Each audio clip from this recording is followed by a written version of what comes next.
ଏଥର ଆମର ଝାରସୁଗୁଡ଼ା ଜିଲ୍ଲାର ମେଟ୍ରିକ୍ ପରୀକ୍ଷା ଫଳରେ ଆମର ଉତ୍ସାହଜନକ ରହିଛି ଫଳାଫଳ।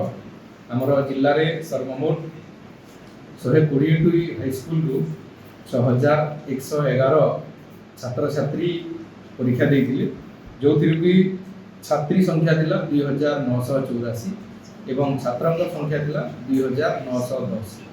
ଏବଂ ଏହି ବର୍ଷ ଆମର ଗତ ବର୍ଷ ଅପେକ୍ଷା ଆମର जो A1 ଗ୍ରେଡ୍ରେ ପିଲାମାନେ ବହୁତ ସଂଖ୍ୟାରେ ଉତ୍ତୀର୍ଣ୍ଣ ହୋଇଛନ୍ତି। ଗତ ବର୍ଷ ଆମର 33 ଜଣ ଛାତ୍ରଛାତ୍ରୀ ଉତ୍ତୀର୍ଣ୍ଣ ହୋଇଥିଲେ A1 ଗ୍ରେଡ୍ରେ, ଯେଉଁଟାକି 90% ଏବଂ ଉର୍ଦ୍ଧ୍ୱ। ଏହି ବର୍ଷ ଆମର 78 ଜଣ ଛାତ୍ରଛାତ୍ରୀ A1 ଗ୍ରେଡ୍ରେ ଉତ୍ତୀର୍ଣ୍ଣ ହୋଇଛନ୍ତି।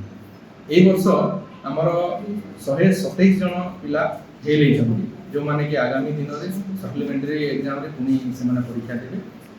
ଏବଂ A2 ଗ୍ରେଡ୍ରେ ଯେଉଁମାନେ 80% ଏବଂ ତଦୁର୍ଦ୍ଧ୍ୱ ନମ୍ବର ରଖିଛନ୍ତି ତାଙ୍କର ସଂଖ୍ୟା ହେଲା 383।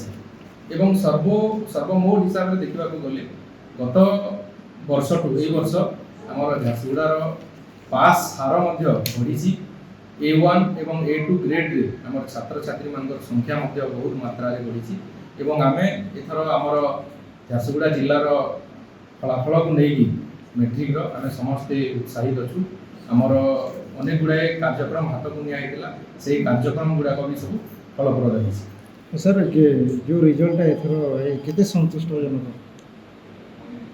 এই রেজল্টটা ঠিক ଅଛି। ଆମେ ଆଶା କରୁଥିଲୁ ଆଉ ଟିକେ ଭଲ ହେବା ପାଇଁ, କାହିଁକିନା ଆମର ଯେଉଁ 90 ଜଣ ଛାତ୍ରଛାତ୍ରୀ କୌଣସି କାରଣବଶତଃ ସେମାନେ ଅନୁପସ୍ଥିତ ରହିଲେ ଏକ୍ଜାମରେ, ଯେଉଁଟାକି ଆମର ରେଜଲ୍ଟ ଉପରେ ଟିକେ ପ୍ରଭାବ ପକାଇଲା।